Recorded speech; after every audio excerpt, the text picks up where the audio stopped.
conocen que mi nombre es Gerardo Acero, miembro de la Corporación Acción Humanitaria Caucopana. Y quiero dar un saludo cordial a todas y a cada una de las personas que están presentes en este importante encuentro de socialización del informe de riesgo de la Defensoría del Pueblo. Entonces, darle los agradecimientos a la presencia de todas las organizaciones que han venido participando, tanto de organizaciones rurales como organizaciones de Barrancabermeja, Bogotá, la Defensoría del Pueblo.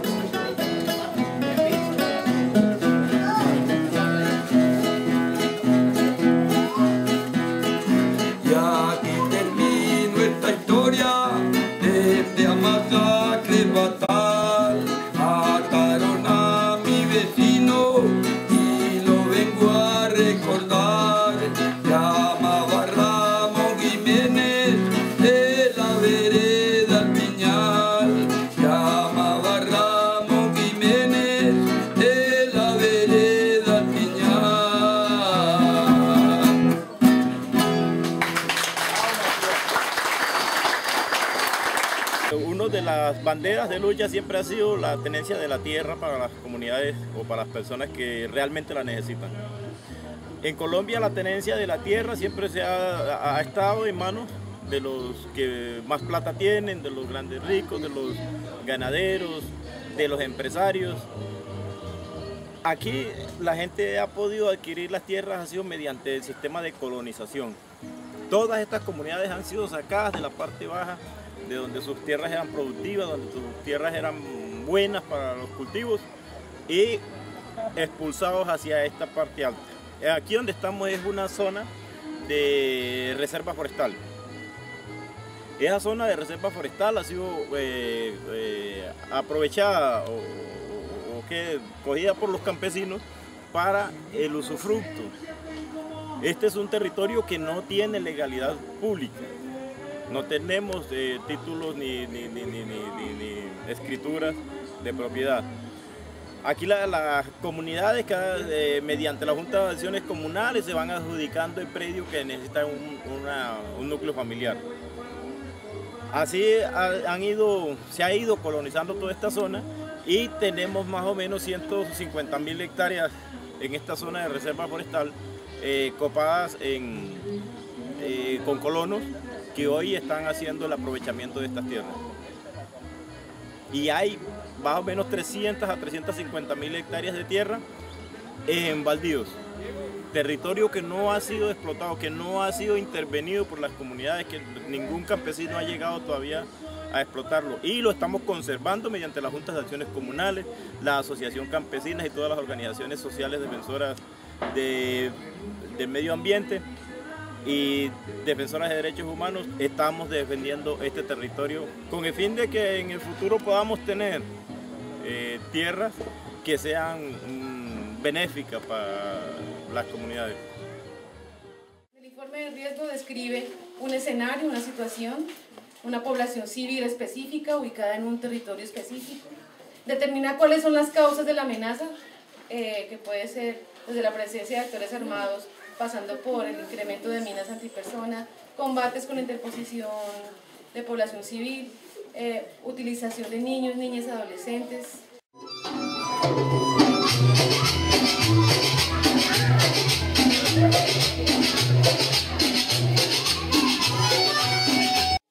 ¿Cuáles han sido los factores de vulnerabilidad? Es decir, ¿qué cosas hacen que la gente esté más débil?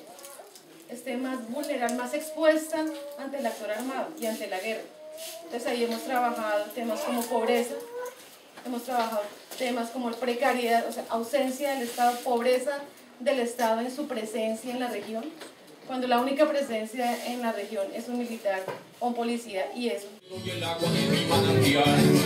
Si soy comunista de Anápolis, izquierda de la derecha, que es imperialista, que poder recha, resulta que es vivir uno en paz. Yo soy campesino, trabajador, pobre, muy honrado, y día muy alegre, pero le nivel. Después de que miramos qué cosas malas están pasando, cuáles son los factores de amenaza y cuáles los de vulnerabilidad, miramos cuáles son los factores de protección. Y allí encontramos casos en los que principalmente el factor de protección es la solidaridad, la visibilización, la organización, el fortalecimiento de las comunidades. Las primeras informaciones que nos encontramos es que el recrudecimiento de la presencia paramilitar es muy fuerte, que el escenario que están presentando hacia el futuro es el control no solamente de las cabeceras municipales, sino de la minería a punto del hueco, a punto de la puerta de la mina, de la boca de la mina, y de controlar toda esta economía, porque ¿para qué narcotráfico si tienen oro?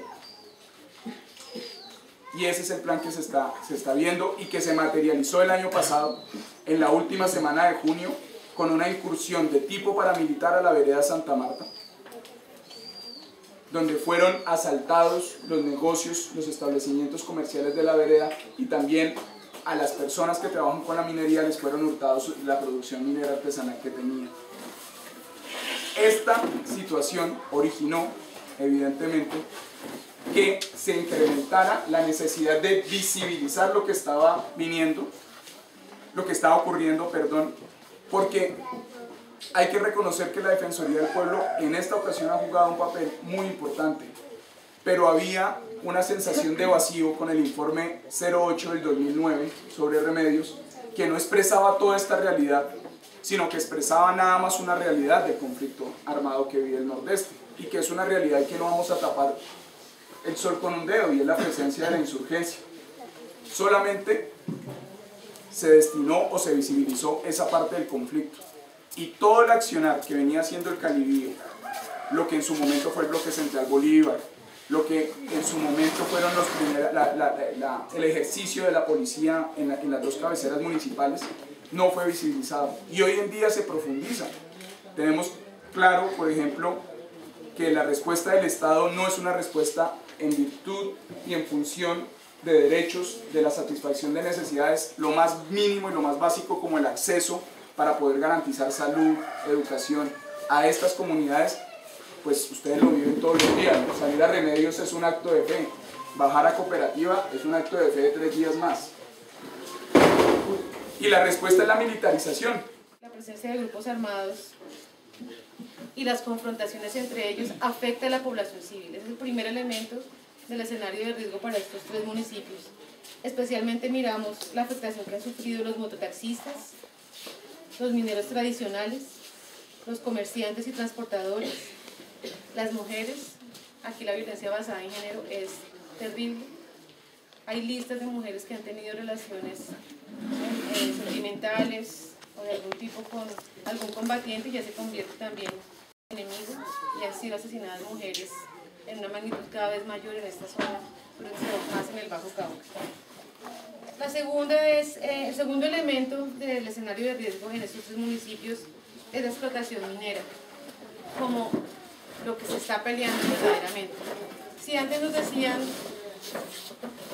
las versiones oficiales que se trata de un tema narcoterrorista, ahora miremos cómo lo van a llamar, tal vez minero terrorista, narcominero.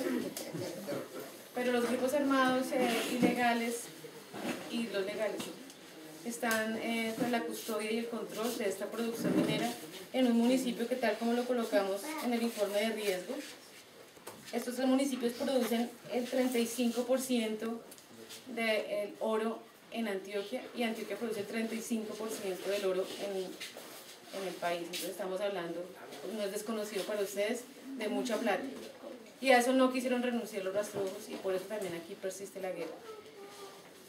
A esa extracción minera como objetivo de la guerra, le sumamos la presión contra los mineros tradicionales, que tal como lo incluimos en el informe, busca favorecer el monopolio o la administración de grandes multinacionales en una labor que ha sido históricamente de los habitantes de esta región.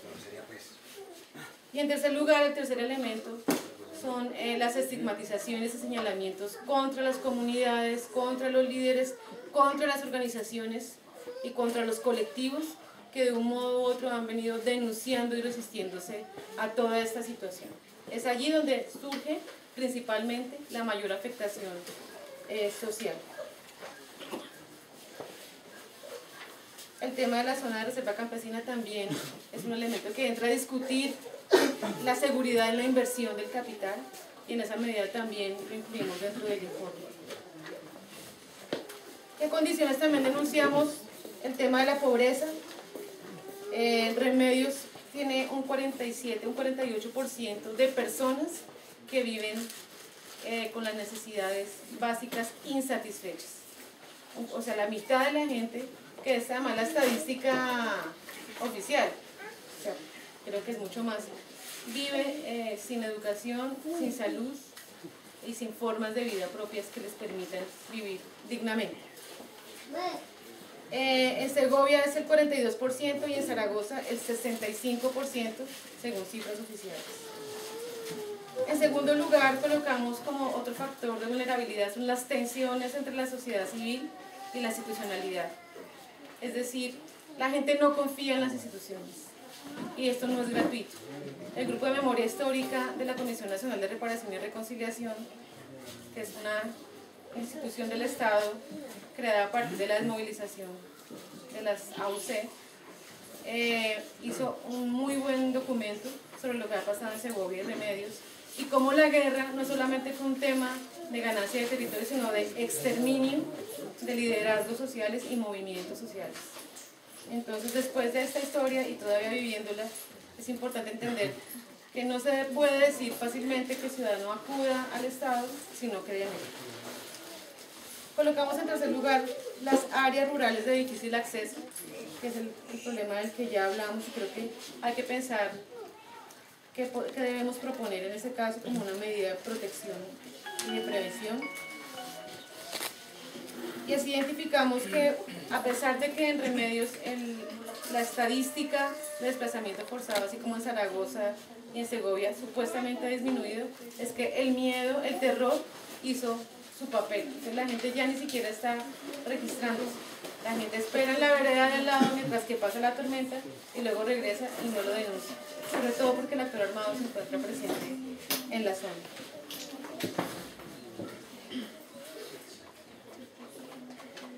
Denunciamos también las amenazas de muerte, con principal afectación de los líderes y organizaciones sociales. Hablamos específicamente de lo ocurrido en Remedios desde el año anterior, los hostigamientos, los seguimientos, los señalamientos, por un grupo que aquí se reconoce como Águilas Negras. Hablamos de lo que sucedió en Medellín contra Víctor Vega y Diego Delgado. Hablamos de la interceptación a los campesinos que se movilizaban en enero del 2012. Esto fue antes de la marcha patriótica, entonces advertimos que en ese sentido habría que tener bastante cuidado y bastante observación de que los líderes de la marcha patriótica no fueran estigmatizados y señalados. Aún así esto ha sucedido. Hablamos de las restricciones a la movilidad, las salidas son las rurales de Remedios, retenes paramilitares que se establecen para impedir la salida o la entrada o controlar quién entra y quién sale de los municipios, el reclutamiento forzado e ilícito de niños, niñas y adolescentes. En el caso de Zaragoza, el impacto contra los pueblos indígenas de Embera y Zenú ha sido muy fuerte, sobre todo porque a pesar de ser dueños del territorio, es tal vez de los procesos más demorados, más lentos para la titulación. Eso tiene una intencionalidad y es evitar la consulta previa y entonces hacerse dueños a partir de la posesión y de todas las trampas jurídicas para establecer propiedad cuando no se tiene. Resaltamos como mecanismos de autoprotección de la población civil el proceso de Caucopana y en ese sentido también a los acompañantes.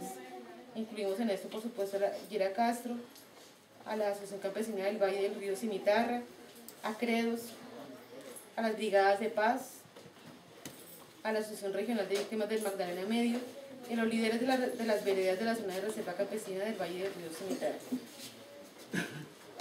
Hablamos un poco de los socios que se ha tenido para documentar lo que está pasando y la labor de denuncia de la organización: Corporación Jurídica Libertad, el Instituto Popular de Capacitación, el CINEP, la Asociación Campesina de Antioquia y la Corporación Región. Hablamos también de los procesos de resistencia de los pueblos indígenas y de lo que ha hecho en materia de mandato judicial, la Corte Constitucional a partir del auto 004 para el caso específico de pueblos indígenas. Finalmente, en el informe colocamos unas recomendaciones tanto al Ministerio de Defensa, Ministerio del Interior, Gobernación de Antioquia, Alcaldías de Segovia, Remón y Zaragoza, el ICBF, la Fiscalía General de la Nación, el Ministerio de Minas y Energía con el tema de brindar a los mineros tradicionales asesoría técnica para un programa de trabajo y horas exigido por la autoridad para la obtención y registro de su título minero, y estudiar la posibilidad de promover un COMPES para la minería de hecho que involucre una solución integral para las familias que subsisten con esta actividad.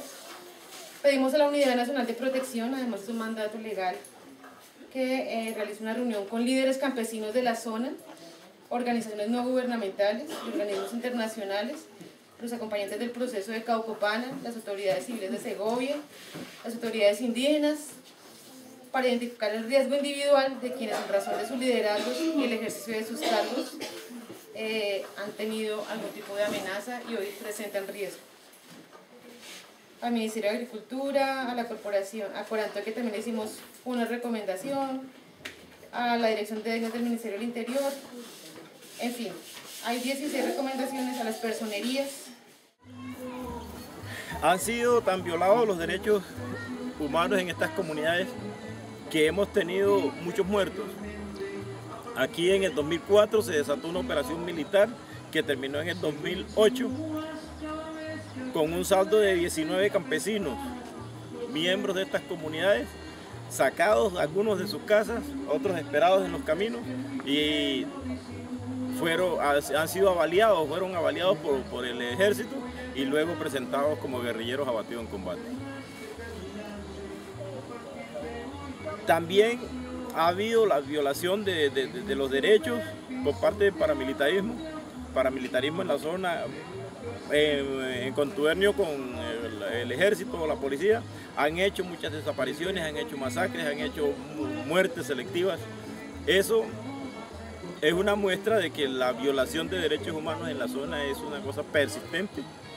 Hasta el momento ha cambiado, lo cierto es que ha cambiado, pero ha cambiado gracias a la denuncia de las organizaciones sociales, Asociación Campesina, Caucopana y todas las organizaciones sociales que existen en la región. Hemos hecho un fuerte trabajo frente a esto, a la denuncia, y eso ha permitido que las cosas, que la violación de derechos humanos minimice, pero no estamos libres de que esto siga sucediendo, y más cuando hoy hay un reagrupamiento, un reordenamiento de los grupos paramilitares mediante unos nuevos nombres de Bacrín o de Rastrojos o de, bueno, pero lo que se ve claro es que hay un reagrupamiento de paramilitarismo en la región. Después de la desmovilización de las Autodefensas Unidas de Colombia, que fue una desmovilización formal, ha venido reagrupándose el paramilitarismo y actuando bajo las mismas lógicas en todo el país. En este proceso ha habido surgimiento de nuevos nombres, que algunas veces es para invisibilizar. O sea, hoy me llamo Claudia, mañana me llamo Liliana, después me llamo Adriana, luego nadie sabe quién soy. Era un poco lo que estaban haciendo, primero Águilas Negras, luego Autodefensas Gaitanistas de Colombia, ahora Urabeños. Por otro lado, más o menos desde el sur, esto surge no se tiene su epicentro en Urabá. Desde el sur el tema es otro y es con la influencia de los carteles del norte del valle, que ya venían aliados con el paramilitarismo convencional, el formal o el reconocido por el Estado, y que también fue ampliándose en su territorio. ¿Qué ha pasado en esta macro noroccidental? Desde Chocó y desde el eje cafetero, los rastrojos han venido subiendo y alcanzando mayor terreno y mayor cantidad de dinero. Y los urabeños han estado defendiendo lo que ha sido siempre su territorio, que es desde la frontera con Panamá hasta la salida de Catatumbo, tocando el Chocó para la salida tanto de sus tropas y entrada de sus armas, como el tema del circuito económico de la coca. Cultivo, procesamiento y comercialización. En esas tres etapas han estado muy pendientes, pero también recogiendo los frutos que les dejó el paramilitarismo, y es la fragmentación social, el temor de la gente, las tierras despojadas, los poderes políticos que lograron ubicar y que permanecen. Entonces, en esa custodia de todos esos logros de la guerra han estado defendiéndose. En Medellín confluyen para el año 2008 o 2009 todos los grupos paramilitares en una negociación que finalmente distribuye algunos territorios y que duró bastante poco. En el caso del Bajo Cauca había quedado con la presencia de los rastrojos y de los urabeños. En diciembre, dada la guerra que se dio allá, todas las noticias que decían que el Bajo Cauca era una zona de conflicto armado, todo el escándalo que se formó a partir de los homicidios, los grupos paramilitares al parecer dijeron, pues no le vamos a hacer más ruido a esto, no más escándalo, a la vieja usanza cuando se decía que las masacres a veces eran tan notorias que causaban como mucha reacción. Entonces decidieron trasladar su base a Cáceres y negociar con los rastrojos que todo ese sector del Bajo Cauca y el nordeste serían de los urabeños y que los rastrojos se bajarían y renunciarían a su control territorial. Lo que ha sucedido es que los rastrojos al final, un gran sector se quedó en esta zona y los urabeños pues se pusieron bravos. Entonces la guerra bajo del Bajo Cauca y encuentra un límite donde está totalmente la confrontación, y es en Segovia y en Remedios. Y Zaragoza es como el punto medio de control.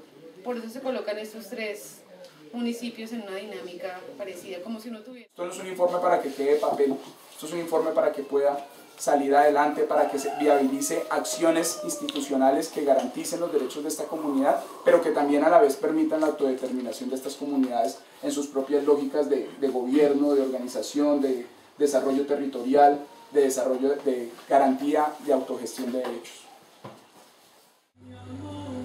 Juan Manuel Santos lo que está aspirando es de pronto a una reelección de su mandato presidencial. Entonces está haciendo creer de que realmente está trabajando por las comunidades campesinas.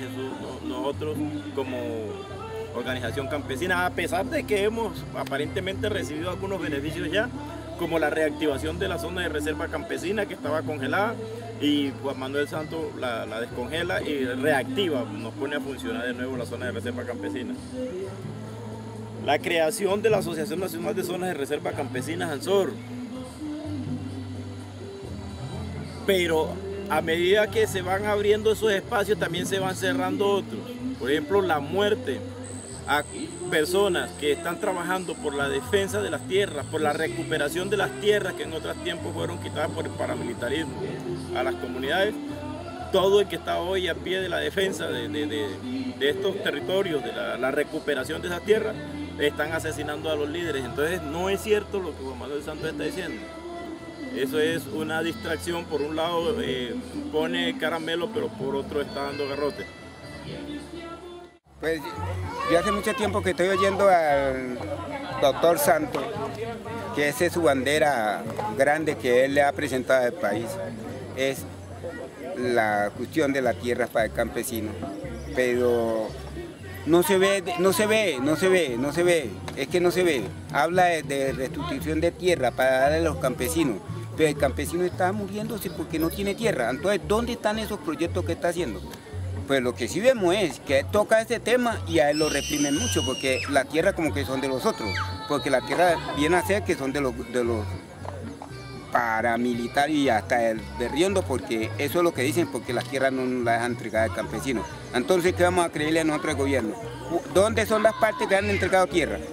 Nosotros he oído hablar mucho de las tierras que van a entregar, pero yo no he visto dónde ha sido que haya venido con esa bandera a entregarle la tierra al campesino para que el campesino trabaje sin miedo, y esa tierra se la ha entregado y que el campesino vea. No lo he visto y he oído mucho hablar de la tierra.